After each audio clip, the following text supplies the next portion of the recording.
Welcome back to my channel doctor Kainat Jatoi. I hope you all are well and doing great. So guys, आज का जो lecture है वो chapter number 71 का dietary balance का जो चैप्टर्स है उसके फर्दर ऑब्जेक्टिव्स को आज हम लोग डिस्कस करेंगे। लास्ट वीडियो में हम लोगों ने फूड इनटेक की जो रेगुलेशन थी through long term regulation and short term regulation उसे डिस्कस किया था। तो आज का जो टॉपिक है वो रिलेटेड टू है ओबेसिटी। आज का ऑब्जेक्टिव है ओबेसिटी। सो अगर ओबेसिटी को हम लोग यहाँ पे डिफाइन करते हैं, जो गाइटर ने हमें यहाँ पे बताया है, so obesity can be defined as the excessive of body fat. A surrogate marker for body fat content is the body mass index BMI, which is calculated as।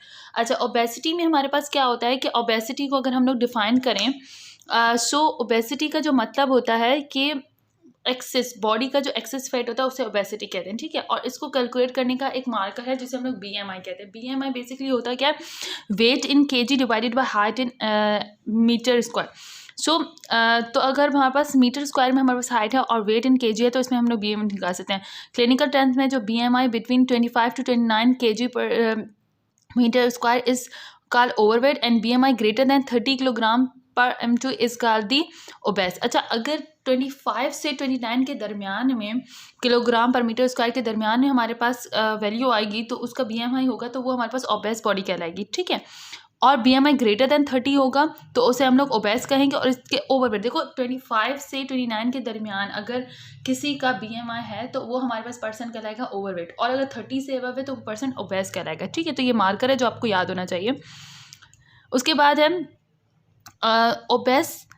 Okay, उसके बाद कहेंगे तो BMI is not a direct estimation of adiposity and does not take into account the fact that some individuals have a high BMI due to large muscle mass. A better way to define, देखो BMI एक direct मतलब estimate नहीं है कि अगर BMI के तौर पर मतलब ये कि जो BMI हमारे पास आ रहा है वो या तो बॉडी लार्ज मसल्स मास की वजह से है, ठीक है, या फिर तो मतलब अगर हम लोग ये कहें कि जो BMI है वो एक डायरेक्ट एस्टिमेट नहीं है एडिपोसिटी का, कि मतलब इसको हम लोग ये डायरेक्ट नहीं लिख सकते क्योंकि किसी किसी का BMI due to large body mass की वजह से भी बहुत लार्ज हो जाता है, ठीक है। तो कुछ अलग डिफरेंट मार्कर्स हैं। A better way to define obesity is to actually measure the percentage of the total body weight. Obesity is usually defined at 25% और greater total fat in man and 35% और greater in women. Also percentage of body fat can be estimated with various methods such as measuring skin fold thickness, bioelectric impedance, or underwater weighting. These methods are rarely used in clinical practice, whereas BMI is commonly used to assess obesity. The prevalence of obesity in children and adults in the United States and many other industrialized countries is rapidly increasing, rising by more than 30% over the past decades. Approximately 65% of the adults in the United States are overweight and 33% of the adults are obese. अच्छा, अगर हम लोग BMI की बात करें तो BMI क्या था कि weight in kilogram and height in metre square, ठीक है, ये हमारे पास BMI होता है। अगर BMI 25 से 29 के दरमियान में हो तो वो ओवरवेट पर्सन कहलाता है और BMI 30 से ग्रेटर है तो उसे ओबेस कहते हैं।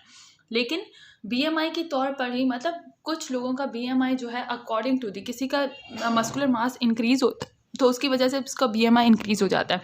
तो ये नहीं कह सकते कि अगर BMI के रियल कॉज जो है वो हमारी बॉडी में फैट होता है। डिफरेंट मार्कर्स होते हैं ओबेसिटी को जो है, डिफरेंट मार्कर्स होते हैं जो कि ओबेसिटी को हमारे पास यहाँ पे क्लियर करवाते हैं, जो कि ओबेसिटी को एस्टिमेट कर सकते हैं, जिसकी वजह से मीन्स 25% अगर फैट हो एक नॉर्मल बॉडी के अंदर, ठीक है, टोटल बॉडी फैट के तौर पर, और 35% और ग्रेटर हो वुमेन में, मीन्स कि मैन के अंदर अगर बॉडी फैट 25% हो उसके बॉडी वेट से के अप्रॉक्सीमेटली, मीन्स के अकॉर्डिंग टू उसके बॉडी वेट, और फीमेल्स में 35 हो या फिर उससे ग्रेटर हो बॉडी फैट, तो उसमें वो पर्सन्स क्या ओबेस कहलाते हैं, ठीक है। और बहुत सारे वेरियस मेथड्स होते हैं जिनके जरिए हम लोग ओबेसिटी को मेजर कर सकते हैं। फोल्ड थिकनेस मेथड होता है, बायोइलेक्ट्रिक इम्पीडेंस होता है, अंडर वाटर वेटिंग्स होते हैं, लेकिन ये सब जो मेथड्स हैं ना वो क्लिनिकली तौर पर हम लोग यूज़ नहीं कर सकते, इसलिए क्लिनिकली नॉर्मली हम लोग BMI लेते हैं, ठीक है। सो क्लिनिकली हम लोग किसको लेते हैं, BMI लेते हैं। तो अगर ये पॉइंट्स मैं यहाँ पे क्लियर कर दूँ, सो हाँ, इन पॉइंट्स को अगर मैं यहाँ पे क्लियर करूँ तो अगर देखो ओबेसिटी को आप ये मार्कर्स जो भी हमने पढ़ा उसको आप इस तरीके से इन पॉइंट्स में डिस्कस कर सकते हैं। लाइक डेफिनेशन क्या है, एक्सेस ऑफ बॉडी वेट, उसे हम लोग ओबेसिटी कहेंगे। BMI में क्या है, वेट इन केजी, ये हमारा फार्मूला है। बिटवीन BMI 25 से 29 तो ओवरवेट हो गया, उससे बढ़ गया तो ओबेस हो गया। बेटर वे टू ओबेसिटी को एस्टिमेट करने की क्या है कि के बॉडी फेट, हमारे पास जो परसेंटेज है बॉडी फेट के, उसको हम लोग कैलकुलेट करें। ओबेसिटी 25% और ग्रेटर देन बॉडी फैट हुआ वैन के अंदर तो वो ओबेस कहलाएगा। इस तरीके से 35 और ग्रेटर देन 35 हुआ तो वो वीमेन में हमारे पास वो वुमेन ओबेस कहलाएगी, ठीक है। उसके अलावा दूसरे मार्कर्स होते हैं बॉडी फेट के, जो कि हमारे पास एस्टिमेट करवाते हैं बॉडी फेट, जो skin fold thickness, bioelectric impedance, under water weighing, ये हमारे पास जो है वो मेथड्स हैं जिनके ज़रिए बॉडी फेट ओबेस परसेंटेज में हम लोग क्या कर सकते हैं, उसे जो है वो उस चीज़ को हम लोग आप कह सकते हैं कि इन तमाम चीज़ों को हम लोग एक तरीके से इन मेथड्स के थ्रू हम लोग कैलकुलेट कर सकते हैं कि ओबेसिटी पर्सन ओबेस है या पर्सन ओबेस नहीं है। अब हम उसके ओबेसिटी के कॉजेज़ की तरफ जाएंगे। Obesity result from the greater energy intake than energy expenditure. Most common cause है कि एनर्जी इनटेक हमारी ज़्यादा हो rather than energy expenditure. So when greater quantity of energy in the form of food enter the body then are expended, the total body weight increases and most of the excess energy is stored as fat. Therefore excessive adiposity obesity is caused by energy intake in excess energy output. For example, each 9.3 calories of excess energy that enter the body approximate 1 gram of fat is stored. देखो obesity का result सबसे पहला common cause हमारे पास क्या है कि हमारा इंटेक ज़्यादा हो और आउटपुट हमारा कम हो। मीन्स कि हम ज़्यादा खा रहे हैं लेकिन हमारे पास जो हम लोग काम ना करें, जो मीन्स कि तभी तो कहते हैं कि आप ज़्यादा अगर बैठोगे, ठीक है, खाते जाओगे और सिर्फ बैठते जाओगे, मीन्स कि कोई काम नहीं करोगे, आपकी एक्टिविटी नहीं होगी, तो इसमें आप ओबेस हो जाते हो, ठीक है। इस वजह से हर बंदे को कहा जाता है कि वो एक्टिव रहे। तो इसलिए क्योंकि अगर हम लोग जो फैट ले रहे हैं हम इसके उसमें से कैलोरीज वगैरह हैं, ठीक है। अब क्या होता है कि जो हम मीन्स कि अगर हमने 9.3 कैलोरीज ली हैं, ठीक है, और हम लोग सिर्फ उससे यूटिलाइज नहीं कर रहे, सिर्फ हम लोग खाना ही खा रहे हैं, यूटिलाइज नहीं कर रहे हैं, तो 1 ग्राम फैट हमारी बॉडी में एज अ 9.3 कैलोरीज के तौर पर क्या हो जाएगा, स्टोर हो जाएगा। उसके बाद है fat is store mainly in adipocytes in subcutaneous tissues and in the intraperitoneal cavity. Although the liver and other tissues of the body often accumulate significant amount of lipids in the obese person, the metabolic process involved in the fat storage were discussed. अच्छा, अब देखो fat जो हमारी body में हमारा store होता है वो इंटरपेरिटोनियल कैविटी में होता है, यहाँ पे एडिपोसाइट्स में होता है, जो कि सबक्यूटेनियस टिश्यूज़ हैं। इन सबक्यूटेनियस टिश्यूज़ के अंदर जो एडिपोसाइट्स हैं उनमें होता है, ठीक है। लिवर भी हमारे पास लिपिड्स की फॉर्म में जो है वो ओबेस पर्सन में फैट्स को स्टोर करता है।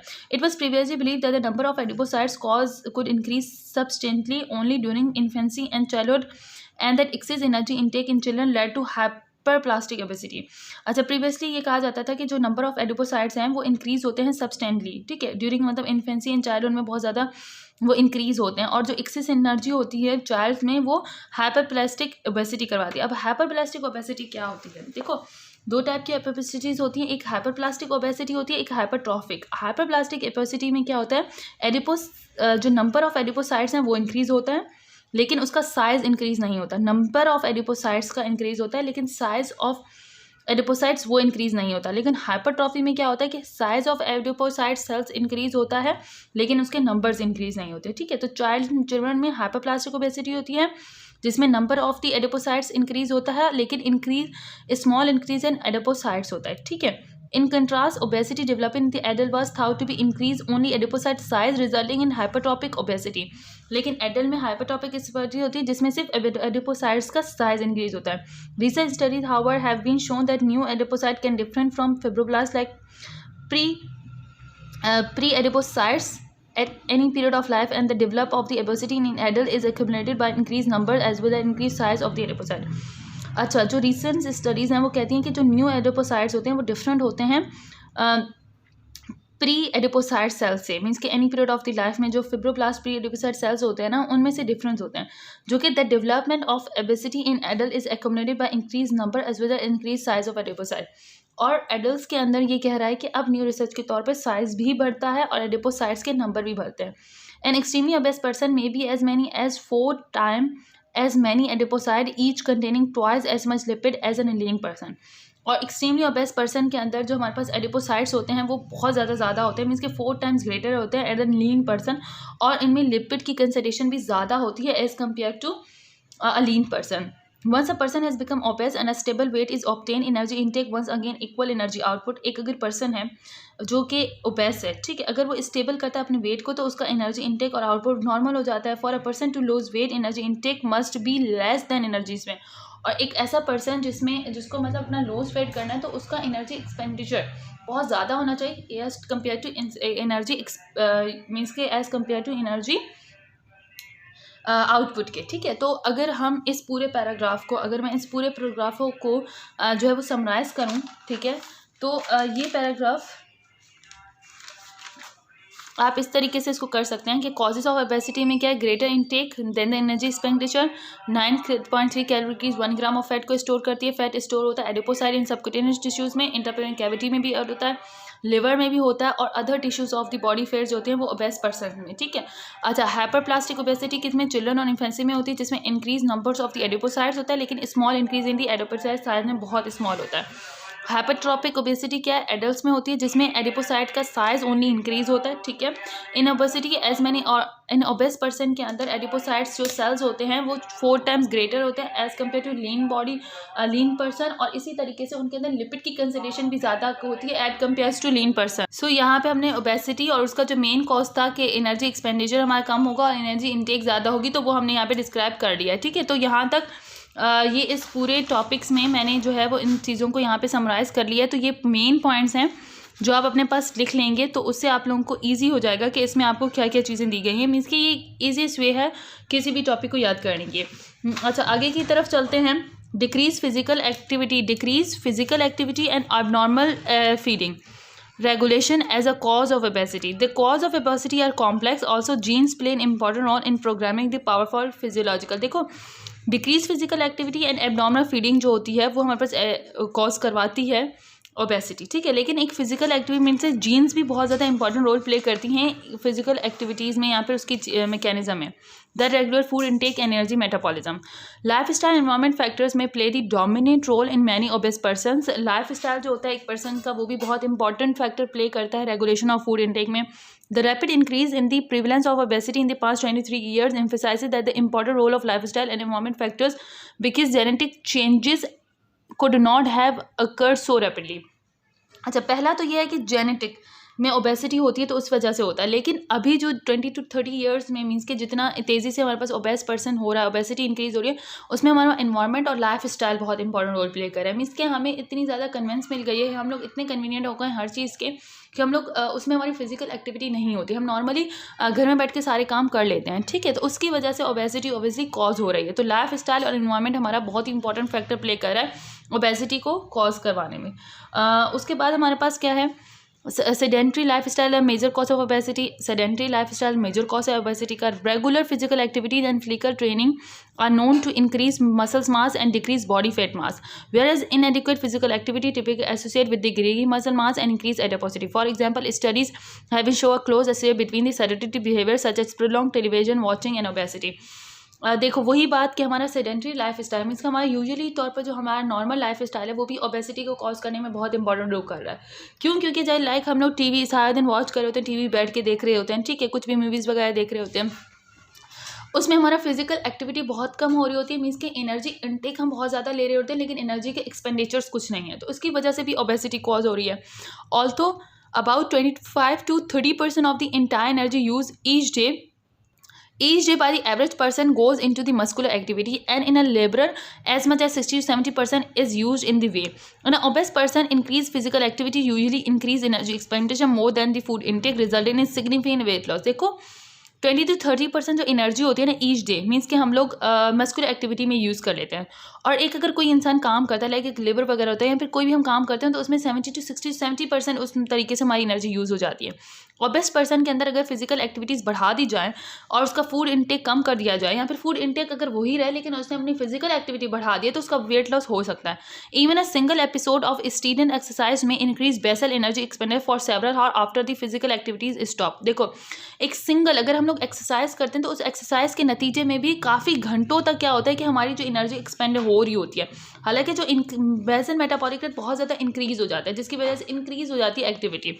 ठीक है, because muscular activity is by far the most important means by which most important mean होता है by which most important mean, because muscular activity is by the far the most important means by which energy is expanded in the body. Increased physical activity is often as an effective means of reducing fat store.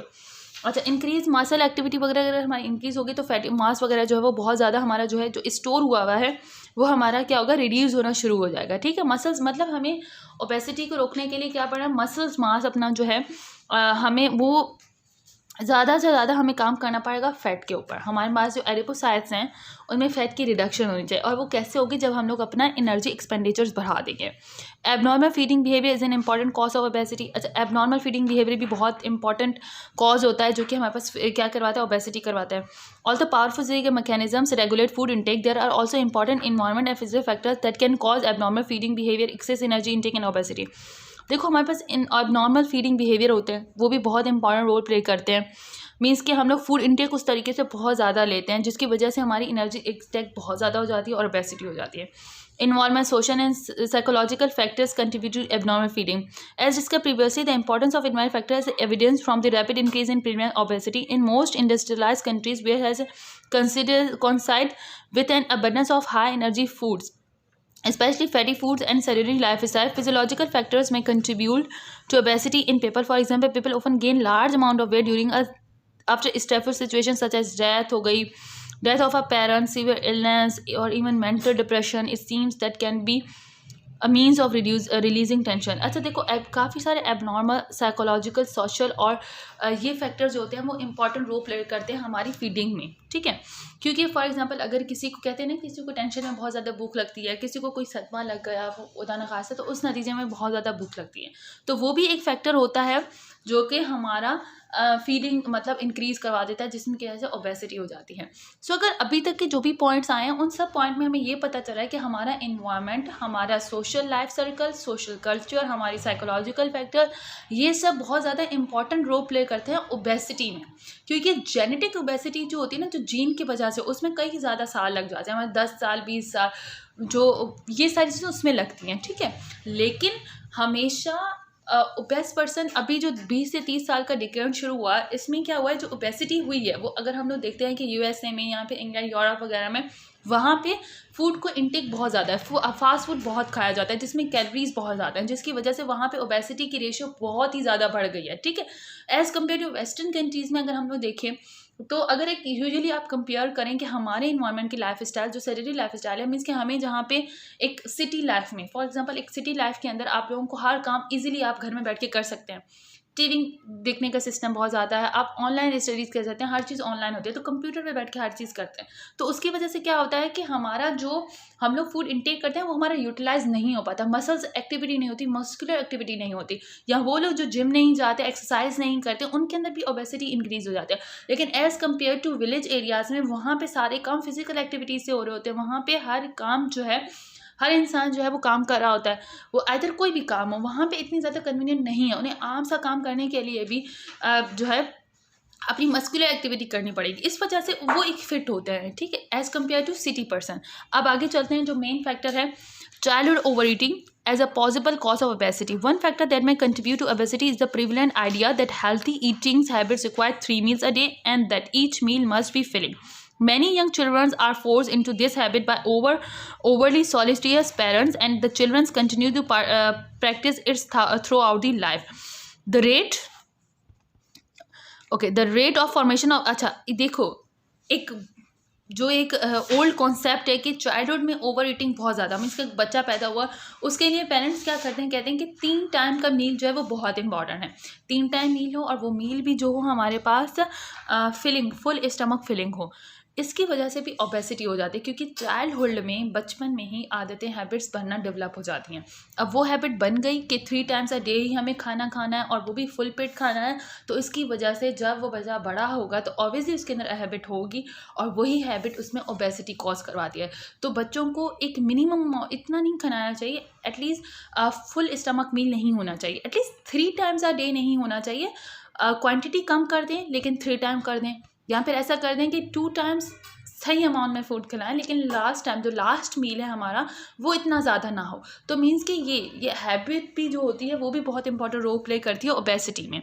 उसके बाद है the rate of, अच्छा उसका main cause क्या होता है, the rate of formation of new fat cells is specially rapid in the first few years of the life, and the greater the rate of fat store the greater the number of fat cells. The number of fat cells in obese children is often as much as 3 times in a normal child. Therefore, it has been suggested that overnutrition of children, especially in infancy and to a lesser extent during the later age development, can lead to a lifetime obesity. अच्छा देखो क्या होता है कि starting की days में जब एक छोटा बच्चा छोटा होता है तो फर्स्ट फ्यू ईयर्स में एडिपोसाइट जो है वो बहुत तेज़ी से बनते हैं, मीन्स के फैट सेल्स जो होते हैं वो बहुत ही ग्रेटर नंबर में बनते हैं और बहुत ही फास्ट टाइम्स में बनते हैं। इसी वजह से उस बच्चे के अंदर ओबेसिटी का रेशियो बहुत ज़्यादा बढ़ जाता है, और फिर फैट सेल जो है इतनी तेज़ी से बन रहे होते हैं, तो जब वो बच्चा बड़ा भी होता है तब भी उसमें फैट सेल इसी अमाउंट में इंक्रीज़ हो रहे होते हैं और उसकी ओबेसिटी कॉज करवाते हैं। ठीक है, तो इसलिए इम्पॉर्टेंट है कि 3 टाइम्स आप मील अगर आप बच्चे को दे रहे हैं तो ठीक है, स्टमक फुल ना हो, फिलिंग ऑफ स्टमक जो है इतनी फुल ना हो, क्योंकि फिर हैबिट कॉज हो जाएगी। Neurological neurogenic abnormalities as a cause of obesity. We previously pointed out that lesion in the ventromedian nucleus of the hypothalamus cause an animal to eat excessively and become obese. People with hypophyseal tumors that enlarge the hypothalamus that encroach on the hypothalamus often develop progressive obesity, demonstrating that obesity in human beings too can result from damage to hypothalamus. अच्छा, previously हमने जितना भी discuss किया उसमें हमारे पास वेट्रोमीडियल nuclei जो है hypothalamus का, अगर उसके अंदर कोई भी डिस्ट्रक्शन हो जाती है तो उसकी वजह से एक पर्सन जो है वो बहुत, क्योंकि देखो वेट्रोमीडियल न्यूक्लियाई तो था, उसका काम था सैटिस्फाई सेंटर्स को मतलब उसकी स्टिमुलेशन करवाना, मीन्स के फीडिंग को इनहिबिट करना। अगर वही ख़राब हो गया तो उसकी वजह से क्या होगा, हाइपोथैलेमस के कॉजेज़ भी हमारे पास ओबेसिटी करवाएंगे, मीन्स कि वो पर्सन बहुत ही ज़्यादा खाना शुरू हो जाएगा। Also hypothalamic damage almost never found in obese person, it is possible that the functional organisation. अच्छा, ये ज़रूरी नहीं है कि ओबेस पर्सन के अंदर हमेशा जो हाइपोथैलेमस डिसऑर्डर्स भी हो, ये एक न्यूरोलॉजिकल फैक्टर है जो किन किन पेशेंट्स में हो सकता है। ठीक है, देन हमारे पास है पॉइंट क्या था हमारे पास, it is possible that the functional organization of the hypothalamic or other neurological feeding center in obese individual is different from that in non-obese person. अच्छा, इस पर्सन के अंदर फैक्टर्स कुछ और हो सकते हैं जिसमें हाइपोथैलेमस का हमारे पास जो डिसऑर्डर हो। Also there may be abnormalities of neurotransmitter और receptor mechanism in neuro pathway of hypothalamus that control feeding. अच्छा, इस पर्सन के अंदर मीन्स के ओबेस पर्सन के अंदर न्यूरोट्रांसमीटर्स के रिसेप्टर्स जो हैं, जो मेनली MCR3 एंड MCR4 थे, तो मोनोजेनिक जो फैक्टर्स था तो वो भी हो सकते हैं जिसकी वजह से ओबेसिटी हो रही है, कंट्रोल फीडिंग नहीं है। सो पॉइंट क्या है, in support to this theory an obese person who has reduced to normal weight by strict dietary measure usually develop intense hunger that is demonstrated far greater than normal person. This indicates that the set point of an obese person feeding control system is much higher than neutral storage that non-obese person. देखो इस person में अब neurological disorder है, अगर वो diet को भी कम करेगा, अपनी डाइट पे भी चला जाएगा, अपने इनटेक को कम करेगा, लेकिन एक नॉर्मल पर्सन के नतीजे में उसे बहुत ज़्यादा भूख लगेगी, क्योंकि उसका सेट पॉइंट जो है, उसका हाइपोथैलेमिक का जो पॉइंट है उसके अंदर डिसऑर्डर है, इसकी वजह से वो ज़्यादा खाएगा। हालांकि वो डाइट भी करे लेकिन काफ़ी मतलब उसको भूख बहुत ज़्यादा लगेगी, जिसकी वजह से ओबेसिटी कॉज हो जाती है। Studies in experiment animals also indicate that one food intake is restricting obese animals, there are marked neurotransmitter change in hypothalamus that greatly increase hunger and opposes weight loss. देखो animals में ये study की गई है, वहाँ पे एक OBCs animals के अंदर न्यूरोट्रांसमीटर के चेंजेस होते रहते हैं, ठीक है, जो कि इंक्रीज कर देते हैं हंगर को और फिर वेट लॉस करते हैं। Some of these changes include increase formation of orexigenic neurons transmitter that NP1 and decrease formation of the anorexin substance such as leptin and alpha MSH। अच्छा, स्टडीज़ ने शो किया है कि जब एक एनिमल्स के अंदर, ओबेस एनिमल्स के अंदर रिस्ट्रिक्ट कर दिया गया कि वो हमारे पास क्या करे, उसे फूड ना दिया गया, फूड के इंटेक को रिस्ट्रिक्ट कर दिया गया, तो क्या वो उसके हाइपोथैलेमस में बहुत ही ज़्यादा चेंजिंग्स हो गए, ठीक है, उसमें हंगर चेंज होने लगी और अपोज वेट लॉस, और वेट लॉस अपोज होने लगा। इसमें हंगर क्यों, न्यूरोट्रांसमीटर चेंज हो गए, NPY ज़्यादा रिलीज होने लगा, और जो अल्फा MSH था वो और लेप्टिन जो है उनकी रिडक्शन हो गई, एनारोक्सिन सब्सटेंस की फॉर्मेशन डिक्रीज हो गई, जिसकी वजह से उसे भूख ज़्यादा लगी और ओबेसिटी फिर भी कॉज होगी। Genetic factor as a cause of obesity definitely runs in families, yet it had been difficult to determine the precise role of genetics in contributing obesity because family members generally share many of the same eating habits and physical activity pattern. Current evidence, however, suggests that 20 to 25% of cause of obesity may be caused by genetic factors. So, अच्छा, मतलब genetic factors भी होते हैं वो obesity cause करवाते हैं। खानदान को सारा दिन खाने की आदत है, उसे देख के जो बच्चा भी होगा वो भी सारा दिन खाता रहेगा, उसकी वजह से भी obesity हो जाएगी। और जीन्स में भी हमारे पास obesity जो है रन करती है। Genes can contribute to obesity by causing abnormalities. One or the pathway regulate the feeding center. अच्छा, अब जीन्स किस तरीके से एक्ट करती हैं ओबेसिटी कॉज करने में, मतलब एक से ज़्यादा पाथवे जो कि रेगुलेट करें फीडिंग सेंटर को। एनर्जी एक्सपेंडिचर, फैट स्टोरेज, अच्छा एनर्जी एक्सपेंडिचर और ज़्यादा फैट स्टोरेज हो उसमें, they are the monogenic single gene cause of obesity are mutant MCR4, the most common monogenic form of obesity discover thus far. अच्छा, जो सबसे ज़्यादा कॉज है ओबेसिटी का उसमें MCR4 है, मीन्स के MCR4 की अगर म्यूटेशन हो तो उसकी वजह से ओबेसिटी होगी। कंजेनिटल लेप्टिन डेफिशिएंसी कॉज है mutation of leptin genes which are very rare. अच्छा, लेप्टिन जीन्स की जो हमारे पास जो है वो कंजेनिटल लेप्टिन जीन्स की डेफिशिएंसी हो जाए। Leptin receptor mutation of the leptin receptors बहुत ज़्यादा रेयर होते हैं। All this monogenic form of obesity accounts for only a very small percent obesity. It is linked likely that many gene variations interact with animal factors, environment factors to influence the amount of distribution of fat. अच्छा, ये सारे genetic factors हैं जो कि हमारे पास obesity cause करवा रहे हैं। तो इतने सारे फैक्टर्स से जो आपके पास जो है क्या करवा रहे हैं, ओबेसिटी को कॉज करवा रहे हैं, ठीक है। तो ये सारे फैक्टर्स हैं। अगर मैं इन फैक्टर्स को समराइज करूँ तो जो मेन फैक्टर्स हैं वो ये हैं। Decrease the physical activity, means कि पहला फैक्टर तो है कि decrease the physical activity and increase, ठीक है, decrease physical activity and increase food intake. Abnormal feeding regulation, sedated life style and environment factors जो है ओबेसिटी कॉज करें। एबनॉर्मल फीडिंग बिहेवियर, मीन्स के 3 टाइम मील भी देना है, और मीन्स के एबनॉर्मली आपको जब जैसे इन्वायरमेंटल स्ट्रेस हो गया, आपके पास ट्रॉमास वगैरह हो गए, उनके नतीजे में चाइल्डहुड ओवर ईटिंग एक पॉसिबल कॉज है ओवर ईटिंग का, ओबेसिटी का। न्यूरोलॉजिकल एबनॉर्मलिटीज़ ओबेसिटी कॉज करती है, फॉर एग्जांपल हाइपोथैलेमस के वेंट्रोमीडियल जो न्यूक्लियर उसके हमारे पास जो डिसऑर्डर्स हैं। जेनेटिक फैक्टर्स भी कॉज करते हैं जिसमें सिंगल जीन्स में मीन्स के 3 मोनोजेनिक हमारे पास डिसऑर्डर्स हैं जो सिंगल जीन की वजह से होते हैं, जैसे MCR4 की म्यूटेशन हो गई, लेप्टिन जीन की म्यूटेशन हो गई, लेप्टिन रिसेप्टर्स की म्यूटेशन। तो ये सारे जो हैं ओबेसिटी की कॉज हैं, ठीक है। तो इसको इस तरीके से समराइज़ करके आप लोग याद कर सकते हैं। अगर वाइवा में भी आ जाए तो आप नॉर्मली ये बता सकते हैं, ठीक है। अच्छा, उसके बाद हम लोग ट्रीटमेंट की बात करते हैं कि ओबेसिटी का ट्रीटमेंट कैसे होगा। Treatments of obesity depend on decreasing energy intake below energy expenditure and creating a sustained negative energy balance until the desired weight loss is achieved.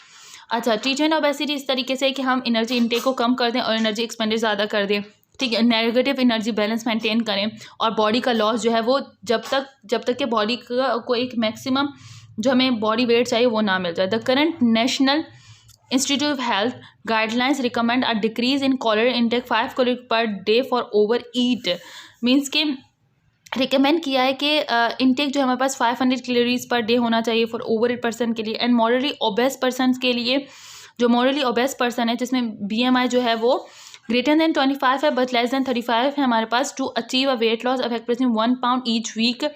सो उसे एक मंथ मतलब एक वीक में 1 pound वेट लॉस करना चाहिए। A more aggressive energy deficiency of 500 to 1000 kilogram per day is recommend for person with BMI greater than 35।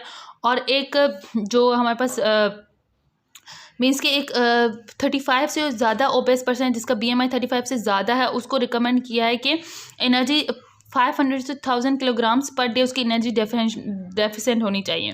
Typically such as energy deficient it can be achieve and sustain will cause a lot about 1 to 2 pounds per week, और इस तरीके से 1 to 2 pounds per week वो loss कर सकता है, और about 10% weight loss about 6 months में 10% लॉस कर सकता है। For most people attempted lose weight increase physical activity an important component to successful long term weight loss.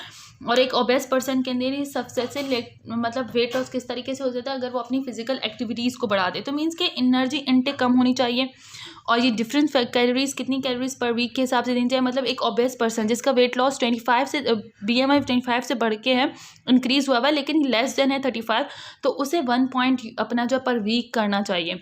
और एक वो पर्सन जिसका 35 से इंक्रीज है तो उसे अपना 1 to 2 पाउंड जो है वो पर वीक एटलीस्ट 2 पाउंड करना चाहिए, ठीक है। और इस तरीके से 10% वेट लॉस जो होता है 6 मंथ्स में हो सकता है। To decrease energy intake, most reducing drugs are designed to contain large quantity of bulk, which is generally made up of non-nutritive cellulose substance. Energy intake को डिक्रीज करने के लिए बहुत सारी ऐसी डाइट्स हैं जिसमें सिर्फ और सिर्फ cellulose non nutritive cellulose substances होते हैं, जिसमें न्यूट्रिशंस वगैरह नहीं होते लेकिन टमी आपकी फुल रहती है। The bulk distends the stomach and thereby partially appeases hungers. ये बल्क जो होता है वो स्टमक को डिस्टेंस कर देता है, उसको मीन्स के फुल कर देता है, और उसमें सिग्नल जो है वेगिनस के थ्रू हाइपोथैलेमस में जाते हैं और आपको हंगर सेंटर जो आपके वो है इनहिबिट हो जाते हैं। In experimented animal such as procedure simply make the animal increase its food intake even more, but humans beings can often food themselves because the food intake is some time control control as much by habit as by hunger. अच्छा, इसमें क्या है कि वही means इनके फिर humans के अंदर वो हैबिट डेवलप हो जाती है तो उसको भूख नहीं लगेगी और वो नहीं खाएगा। As pounded out later in connection with starvation, it is important to prevent vitamin deficiency during dieting period. अच्छा, अब क्या होता है कि मीन्स कि देखो क्या हुआ कि एक्सपेरिमेंट जो एनिमल्स में किया गया उसमें एक प्रोसीजर था कि एनिमल्स इंक्रीज कर रहे थे अपना food intake even more, but humans beings के अंदर क्या था कि फूड इनटेक इज समटाइम जो है वो कंट्रोल होता है by habit as by hunger, means के हैबिट के थ्रू उसके फैक्टर्स जो चेंज होते हैं। लेकिन डाइट में आपको ये ख्याल रखना चाहिए कि आपकी विटामिन की डेफिशिएंसी ना हो, उसकी वजह से स्टार्वेशन होती है। Various drugs for decreasing the degree of hunger have been used in the treatment of obesity. The most widely drug are amphetamines or amphetamine derivatives which directly inhibit the feeding center in the brain.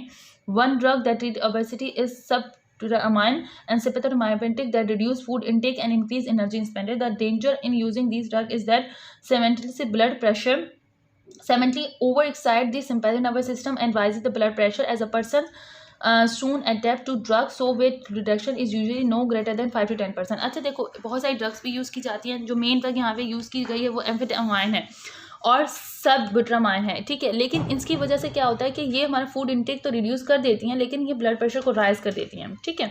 तो ये drugs इतनी आपको suggest नहीं की जाती हैं, आप लोगों को कहा जाता है, इसलिए कहा जाता है कि डाइट करें।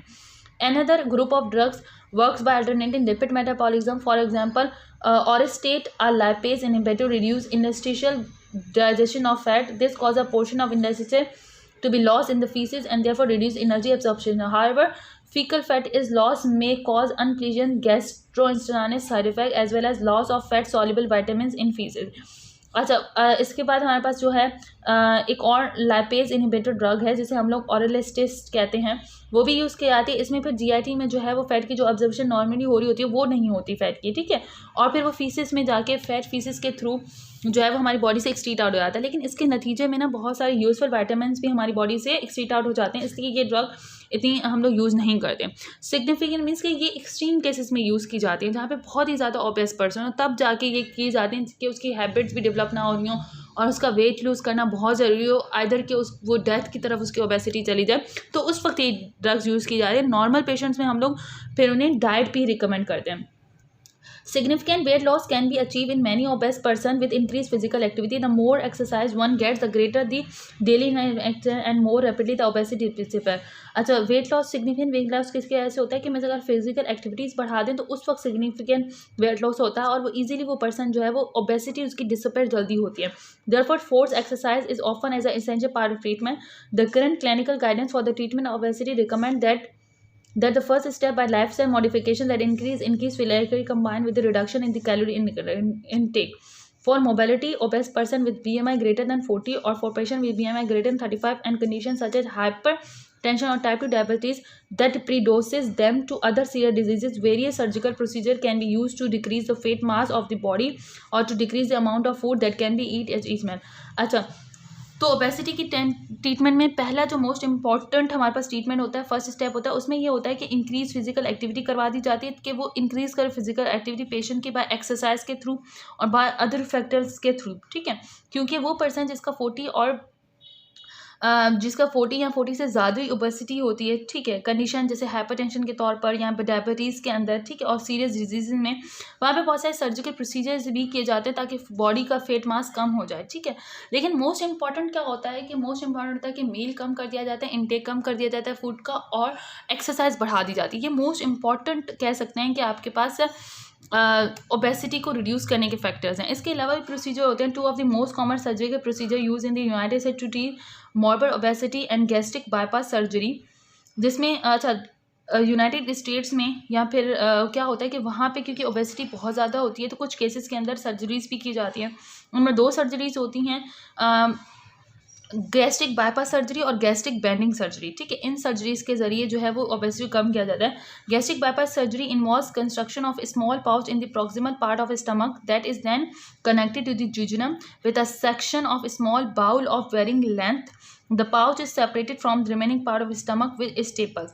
अच्छा, गैस्ट्रिक बाईपास सर्जरी में क्या हो जाता है कि स्मॉल इंटेस्टाइन का जो प्रॉक्सिमल पार्ट है, स्मॉल प्रॉक्सिमल पार्ट स्टमक में मीन्स के उसे स्टमक के प्रॉक्सिमल पार्ट को जुजिनम के साथ अटैच कर दिया जाता है, ठीक है, और small bowel of varying length, ताकि उसका मतलब स्टमक का जो साइज है उसे रिड्यूस कर दिया जाता है, ठीक है। Gastric banding surgery involve placing a additional band around the stomach near its upper end this also create a small stomach pouch that restrict the amount of food that can be eaten at each में। इसके अलावा gastric bunding surgery होती है, उसमें क्या कर दिया जाता है, बैंड लगा दिया जाता है स्टमक के नियर ताकि उसका साइज कम हो जाए, तो और वो मील कम का। Also these surgeries procedure generally produce substantial weight loss in obese patient there are major operations and their long term effects on overall health and morbidity as uncertain. अच्छा, ये क्या होता है कि ये मेजर सर्जरीज होती हैं जो ओबेसिटी में की जाती हैं, लेकिन इसके अभी तक मतलब ये एक लाइफ स्टाइल को तो चेंज कर देती हैं, ओबेसिटी को ओबेसिटी रिड्यूस करती हैं, लेकिन नॉर्मली ये सर्जरीज नहीं की जाती, ठीक है। तो ये हमारे पास ट्रीटमेंट है। सो हमने ओबेसिटीज़ के कॉजेज, ओबेसिटी के ट्रीटमेंट एंड ओबेसिटी के जो भी फैक्टर्स है वो सारी चीज़ें पढ़ ली हैं। इससे क्या होगा कि आपको आइडिया होगा कि ओबेसिटी होती किस तरीके से, कौन कौन से फैक्टर्स हैं और किस तरीके से इसका ट्रीटमेंट कर सकते हैं। बहुत डिटेल में मैंने पढ़ाया, हर एक पॉइंट को क्लियर किया। आई होप अब आपको इसमें कोई क्वेरी नहीं होगी। अगर फिर भी कोई क्वेरी हो तो कमेंट सेक्शन में बता दीजिएगा ताकि मैं आप लोगों को वो क्लियर कर सकूँ। और सो अगर आप इसको समराइज़ कर लेते हैं सो वो भी मैंने पॉइंट्स आपको बता दिए हैं। अब ये ओबेसिटी का जो टॉपिक है आपका पूरा क्लियर हो चुका है। मीन्स कि ओबेसिटी हम लोगों ने यहाँ से स्टार्ट की थी और ये पूरा आपका जो टॉपिक है ये पूरा ओबेसिटी का आपका क्लियर हो चुका है। आई होप अब आपके लिए ओबेसिटी का जो पॉइंट है वो मुश्किल नहीं होगा और ये टॉपिक आप लोगों का इजीली कवर हो गया होगा। सो गाइस, नेक्स्ट वीडियो तक के लिए अल्लाह हाफिज़। आई होप ये लेक्चर आप लोगों के लिए जो है वो बहुत ज़्यादा बेनिफिशियल रहेगा। टिल दैट, अल्लाह हाफिज़।